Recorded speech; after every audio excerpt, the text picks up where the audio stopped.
महाराष्ट्र में आज एक बहुत ही खतरनाक खेल चल रहा है। राज्य में एक ऐसा अफसर है जो लोगों की जान बचाने का काम कर रहा है।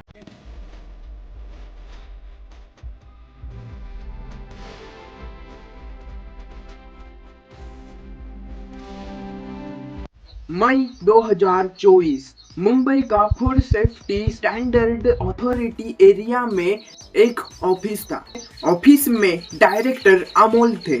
अमोल के सामने कुछ फाइल्स थी। इसी बीच केबिन का दरवाजा खुलता है और एक आदमी अंदर आता है। ये आदमी प्राइवेट टेस्ट लैब का एक मैनेजर था। खाना सही है या फिर खाना सही नहीं है, इसकी जांच ये आदमी करता था और जांच करने के बाद ये आदमी रिपोर्ट सरकार को भेजता था। आइए आइए, मैं आप ही का इंतजार कर रहा था। सर, मैं सीधा काम की बात पर आता हूँ। हमारे वो जो पिछले महीने के बिल पास होने हैं, उनका क्या हुआ? बिल तो पास हो जाएंगे, लेकिन आपको तो पता है कि आजकल ऊपर तक कितना कुछ देना पड़ता है। बिना उसके फाइल आगे कैसे बढ़ेगी? मुझे पता है सर, मैं खाली हाथ नहीं आया हूँ। मैं 1,20,000 रुपए लाया हूँ। अब तो हमारे बिल पास हो जाएंगे ना? बिल पास समझे। और वो जो कुछ सैंपलों में दिक्कत आ रही थी, उनका क्या किया? अरे सर, वो सब हमने मैनेज कर लिया है। रिपोर्ट में हमने लिख दिया है कि खाना एकदम फर्स्ट क्लास है। कोई केमिकल नहीं, कोई गंदगी नहीं, सब कुछ तय स्टैंडर्ड के हिसाब से है। गुड, ऐसे ही काम करते रहो। ये कोई फिल्म की कहानी नहीं है, ये असली कहानी है। कुछ ही दिनों में अमोल को सीबीआई ने रंगे हाथों पकड़ लिया। जब सीबीआई ने इस पूरे मामले की जांच की, तब सीबीआई को पता चलता है कि अमोल के घर में बहुत पैसा है। ये न्यूज़ पता चलते ही सीबीआई अमोल के घर पहुंचती है। सीबीआई जब अमोल के घर पहुंचती है, तब अमोल के घर से सीबीआई को लाखों करोड़ों रुपीस मिलते हैं। सीबीआई को अमोल के घर से सोने के बिस्किट्स मिलते हैं। जिस विभाग का काम खाना साफ करना होता है, वही विभाग बहुत गंदा हो चुका था। 2025 और 2026 के बीच में 2 लाख खाने के सैंपल को चेक किया है। 2 लाख खाने के सैंपल में से 40,000 सैंपल खराब थे। हर 5 में से 1 सैंपल खाने लायक नहीं था। पूरे साल में 198 फूड माफिया को पकड़ा गया।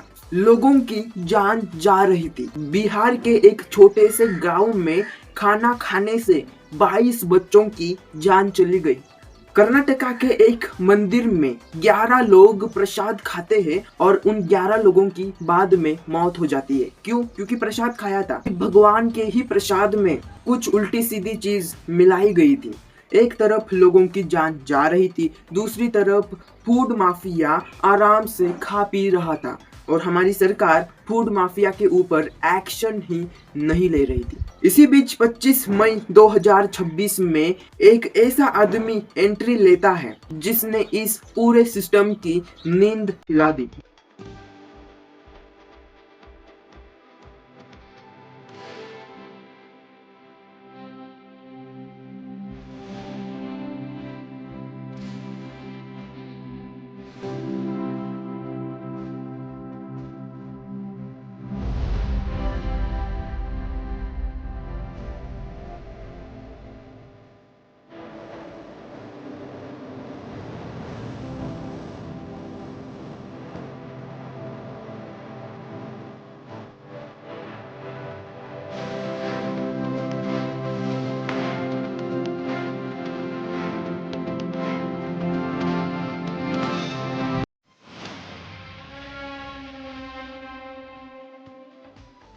पच्चीस मई 2026 महाराष्ट्र एफडीए का हेडक्वार्टर। एफडीए के ऑफिस में सब कुछ नॉर्मल था, तभी ऑफिस के बाहर एक कार रुकती है। कार से एक आदमी बाहर निकलता है और ये आदमी थे तुकाराम मुंडे। 21 साल की सर्विस और 25 बार ट्रांसफर। तुकाराम मुंडे एफडीए के ऑफिस में पहुंचते हैं। ऑफिस में पहुंचते ही तुकाराम मुंडे ने एक अर्जेंट मीटिंग बुलाई। मुझे इस दफ्तर के सारे सीनियर ऑफिसर्स की मीटिंग चाहिए, अभी इसी वक्त। और पिछले 1 साल में जितनी भी पेनल्टी लगाई गई हैं, उनकी सारी फाइलें मेरे टेबल पर होनी चाहिए। तुकाराम मुंडे मीटिंग के बीच में एक फाइल उठाते हैं। तुकाराम मुंडे ने एक आदमी को पूछा, इस फाइल में ये क्या है? सर, ये पिछले महीने की चालान रिपोर्ट है। हमने शहर की कई दुकानों पर जुर्माना लगाया है। जुर्माना? तुम लोग इसे जुर्माना कहते हो? किसी दुकान में एक्सपायरी डेट का माल मिला, तुमने 5,000 का जुर्माना लगा दिया। किसी के खाने में कॉकरोच मिला, तुमने 10,000 लेकर उसे छोड़ दिया। वो आदमी अगले दिन फिर से वही गंदगी बेच रहा है। क्या तुम लोगों को ये मजाक लगता है? सुन लो मेरी बात, आज से ये खेल बंद। आज के बाद अगर किसी जगह पर लोगों की जान से खिलवाड़ होता हुआ मिला तो वहां जुर्माना नहीं लगेगा, वहां सीधा ताला लगेगा। और जो बाबू या इंस्पेक्टर बीच में पैसे खाने की कोशिश करेगा, मैं उसे सस्पेंड नहीं करूंगा, सीधे जेल भेजूंगा। मीटिंग खत्म, अपने अपने काम पर लग जाओ। तुकाराम मुंडे हवा में बातें नहीं कर रहे थे। साल 1975 को महाराष्ट्र के एक छोटे से गांव में तुकाराम मुंडे का जन्म होता है। तुकाराम मुंडे ने बचपन से ही संघर्ष देखा था। तुकाराम मुंडे ने 10वीं तक लोगों के खेतों में जाकर मजदूरी की। तुकाराम मुंडे की घर की हालत काफी खराब थी। फाइनेंशियल प्रॉब्लम के चलते तुकाराम मुंडे दूसरों के खेतों में जाकर खुदाई करते थे, मजदूरी करते थे। 10वीं के बाद तुकाराम मुंडे एमपीएससी एग्जाम की तैयारी करते हैं। डिग्री लेने के बाद तुकाराम मुंडे ने 4 बार एमपीएससी की एग्जाम दी। तीनों बार तुकाराम मुंडे एग्जाम में फेल होते हैं, लेकिन चौथी बार तुकाराम मुंडे पास होते हैं। 2004 में तुकाराम मुंडे आईएएस बनते हैं। तुकाराम मुंडे की पोस्टिंग सोलापुर में हुई। सोलापुर में तुकाराम मुंडे ने इनलीगल बार को ऑफ कर दिया। नांदेड़ के एक मंदिर में तुकाराम मुंडे पहुंचते हैं। आरती करने के तुरंत बाद प्लास्टिक में से तुकाराम मुंडे जी को प्रसाद मिलता है। तुकाराम मुंडे को प्रसाद मिलने के बाद तुकाराम मुंडे ने तुरंत प्रसाद का इंस्पेक्शन करना स्टार्ट किया। तुकाराम मुंडे फूड माफिया को बार बार पकड़ रहे थे। इसी की वजह से तुकाराम मुंडे का ट्रांसफर होते जा रहा था। 10 जून 2026 एफडीए के ऑफिस में तुकाराम मुंडे अहम मीटिंग कर रहे थे। तुकाराम मुंडे ने अलग अलग शहर से दूध के सैंपल्स मंगा लिए। दूध की टेस्टिंग करने के बाद तुकाराम मुंडे के पास फाइल्स दी जाती है। सर, रिपोर्ट बहुत ही डरावनी है। हमने जो 50 सैंपल उठाए थे, उनमें से 40 सैंपल पूरी तरह से फेल हैं। उनमें फैट की मात्रा बिल्कुल नहीं है। लेकिन सबसे खतरनाक बात यह है कि उनमें कुछ ऐसे केमिकल मिले हैं जो दूध में होने ही नहीं चाहिए। ये केमिकल क्या करते हैं? सर, ये सीधा कैंसर करते हैं। अगर कोई बच्चा ये दूध लगातार पी ले तो उसकी किडनी कुछ ही सालों में पूरी तरह से खराब हो जाएगी। ये लोग यूरिया, वॉशिंग पाउडर और घटिया तेल मिलाकर दूध बना रहे हैं। ये दूध की मिलावट नहीं है, ये मास मर्डर की तैयारी है। ये लोग हर सुबह हमारे घरों में जहर भेज रहे हैं। ये सप्लाई कहां से आ रही है? सर, ये सप्लाई छोटे ठेले वालों से नहीं आ रही है। इसके पीछे एक बहुत बड़ा सिंडिकेट है। ये शहर के बाहर कुछ सुनसान गोदामों से ट्रकों में भरकर आता है। लेकिन दिक्कत यह है कि इनके नेटवर्क बहुत मजबूत हैं। हम जैसे ही किसी गोदाम की तरफ बढ़ते हैं, उन्हें पहले ही खबर मिल जाती है और वो सब साफ कर देते हैं। खबर इसलिए मिलती है क्योंकि हमारे ही दफ्तर के लोग उन्हें फोन करते हैं। लेकिन आज रात ऐसा नहीं होगा। आज रात जो रेड होगी उसकी जानकारी किसी भी लोकल पुलिस स्टेशन को नहीं दी जाएगी। आप लोग अपने फोन अभी इसी टेबल पर रख दीजिए। छत्रपति संभाजी नगर में रात के 2 बजे तुकाराम मुंडे एक शहर में पहुंच जाते हैं। तुकाराम मुंडे की गाड़ियां एक गोडाउन के बाहर रुकती है। तुकाराम मुंडे की टीम उस गोडाउन के ताले को खोलती है। गोडाउन के अंदर कोई भैंस, कोई गाय नहीं थी। गोडाउन के अंदर केमिकल्स थे। गोडाउन के अंदर बड़े बड़े मशीन्स थे। तुकाराम मुंडे जब गोडाउन में पहुंचते हैं तब गोडाउन में से बहुत गंदी बदबू आ रही थी। गोडाउन में कुछ लोग सफेद कलर की पाउडर को पानी में मिक्स कर रहे थे और ये सब मामला तुकाराम मुंडे जी देख रहे थे। गोडाउन का मैनेजर जो कोने में बैठा था, वो गोडाउन का मैनेजर तुरंत उठता है और कहता है, आप लोग कौन हो और आप लोग यहाँ क्यों आए हो? आप लोग कौन हैं? अंदर कैसे आए? आपको पता है ये किसका गोदाम है? मुझे इससे कोई मतलब नहीं है कि ये गोदाम किसका है। मुझे बस इतना पता है कि तुम लोग मौत का सामान बना रहे हो। सर, मैं अभी विधायक जी से बात करवाता हूँ, सब कुछ सुलझ जाएगा। तुकाराम मुंडे ने मैनेजर का फोन छीन लिया और उस फोन को तोड़ लिया। विधायक जी तुम्हें बचाने नहीं आएंगे। आज रात से ये जगह सील है और तुम सीधा पुलिस स्टेशन जा रहे हो। सर, इसमें भारी मात्रा में यूरिया और डिटर्जेंट है। ये पूरी तरह से सिंथेटिक है। इसमें दूध का एक कतरा भी नहीं है। सब कुछ सीज कर लो। एक भी बूंद बाहर नहीं जानी चाहिए। हर रोज तुकाराम मुंडे महाराष्ट्र के फूड माफिया को पकड़ रहे थे। 2 महीनों में तुकाराम मुंडे जी नकली दूध के गोडाउन में छापा मारते हैं। महाराष्ट्र के सभी नकली दूध गोडाउन में छापा मारने के बाद तुकाराम मुंडे जी को 1.5 लाख लीटर नकली दूध मिलता है और 35 टन नकली पनीर मिलता है। जो बचे हुए फूड माफिया थे, उन फूड माफिया को पता चल चुका था कि अब तुकाराम मुंडे जी की एंट्री हुई है। उसके बाद तुकाराम मुंडे की नजर एक बड़े माफिया की तरफ पड़ती है। गुटखा और पान मसाले के माफिया के ऊपर तुकाराम मुंडे जी की नजर पड़ती है। महाराष्ट्र में गुटखा और पान मसाले के ऊपर बैन था, लेकिन ये बैन सिर्फ कागजों पे था। रियलिटी ये थी, हर शहर के हर गांव के कोने कोने में गुटखा पान मसाला मिलता था। तुकाराम मुंडे जी ने एक टीम बनाई। इस टीम को तुकाराम मुंडे जी कहते हैं। हमें कुछ भी करके गुटखा माफिया, पान मसाला माफिया को पकड़ना है। छोटी दुकानों पर 20-20 पैकेट पकड़ने का शौक नहीं है। अगर एक पान वाले को पकड़ोगे तो वो 500 रुपए जुर्माना देकर छूट जाएगा।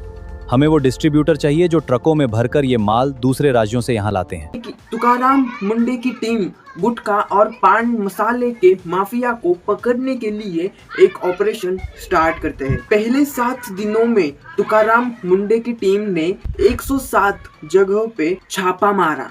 सिर्फ 1 महीने में तुकाराम मुंडे ने 2 करोड़ रुपीस का गुटखा जब्त किया। उसके बाद तुकाराम मुंडे को कुछ माफिया कॉल करते हैं और तुकाराम मुंडे को धमकी देते हैं। मुंडे साहब, बहुत तेज दौड़ रहे हो। याद रखना, ज्यादा तेज दौड़ने वाले अक्सर मुंह के बल गिरते हैं। अपनी बीवी बच्चों का ख्याल रखो, धंधे में टांग मत अड़ाओ। ये जो गुटखा माफिया है, ये कोई छोटे मोटे व्यापारी नहीं है। ये ऑर्गेनाइज्ड क्राइम कर रहे हैं।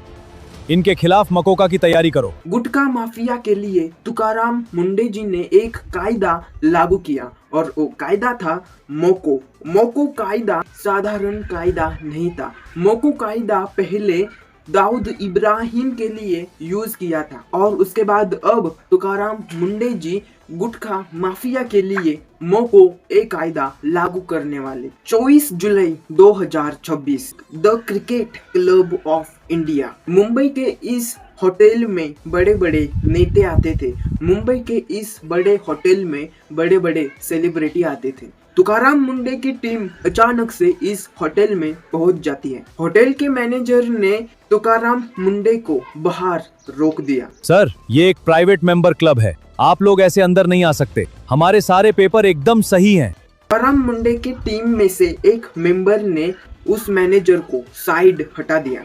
तुकाराम मुंडे की टीम होटल के अंदर पहुंच जाती है। उसके बाद तुकाराम मुंडे की टीम किचन में जाती है।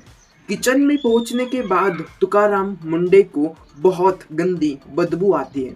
इस होटल के किचन में गंदगी भरा सामान था। होटल के किचन में कॉकरोच मिलते हैं। होटल के किचन में केमिकल्स मिलते हैं, पाउडर मिलते हैं। तुम्हारे पेपर्स तो बहुत सही हैं, लेकिन तुम्हारा खाना जहर है। इस जगह का किचन अभी इसी वक्त सील किया जाता है। तुकाराम मुंडे जी ने होटल के ऊपर छापा मार दिया था। ये देखकर होटल के मैनेजर ने बड़े बड़े लोगों को कॉल किया, लेकिन उस कॉल पे बड़े बड़े लोग मैनेजर को कहने लगे, तुकाराम मुंडे जी इस केस में हैं, तो हम कुछ भी नहीं कर सकते। इसी दिन तुकाराम मुंडे जी ने मुंबई के 7 अलग होटल के ऊपर छापा मारा। होटल के ऊपर छापा मारने के बाद तुकाराम मुंडे जी पहुंच जाते हैं मुंबई के पारसी डेयरी में। इस डेयरी में मिठाई बनती थी। तुकाराम मुंडे जी की टीम इस डेयरी की इंस्पेक्शन करती है। इस डेयरी का इंस्पेक्शन होने के बाद इस डेयरी में भी केमिकल्स मिले, पाउडर मिली। इस डेयरी के ऊपर छापा मारने के बाद तुकाराम मुंडे की टीम पहुंच जाती है मुंबई के एक आइसक्रीम दुकान में। एफडीए की टीम जब आइसक्रीम के दुकान में पहुंचती है, तभी किचन में से चूहे बाहर निकलते हैं।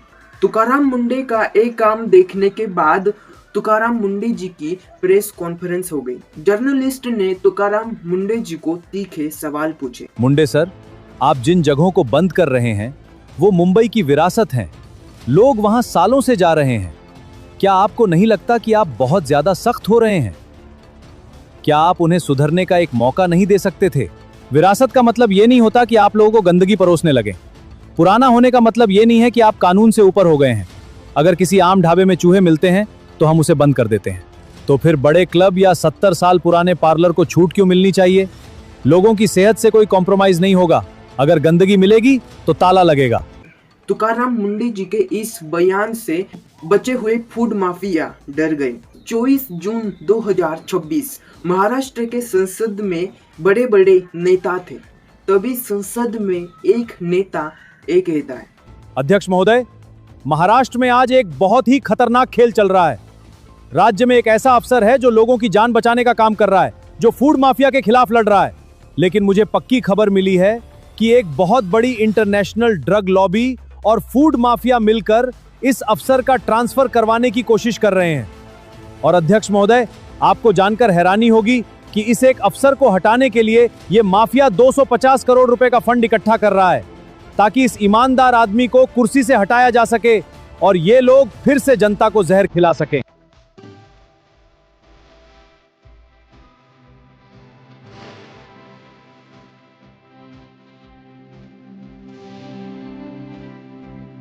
मुंबई के होटल में तुकाराम मुंडे जी ने छापा मार दिया था। वही होटल वाले अब तुकाराम मुंडे के ऊपर केस रजिस्टर करते हैं।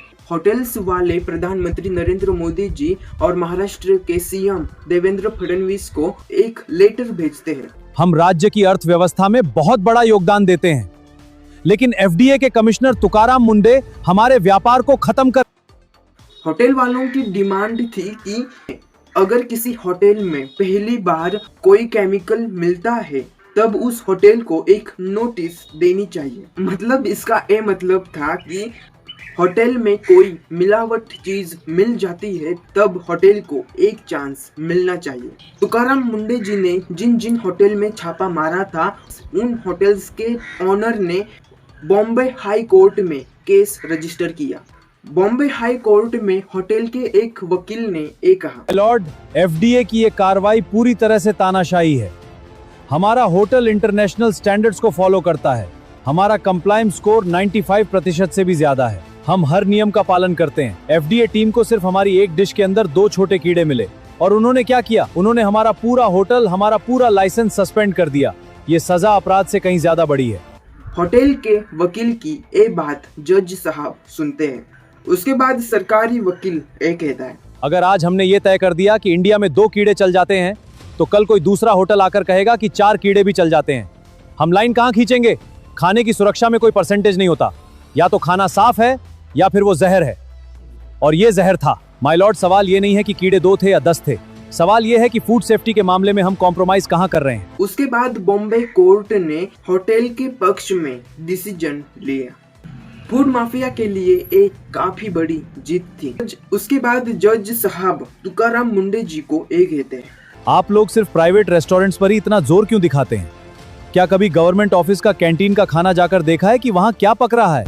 ये मामला होने के बाद अगले ही दिन तुकाराम मुंडे जी ने बॉम्बे हाई कोर्ट के रेस्टोरेंट के ऊपर ही छापा मार दिया। सच में यार, तुकाराम मुंडे जैसा एक आदमी देश के हर कोने में होना चाहिए।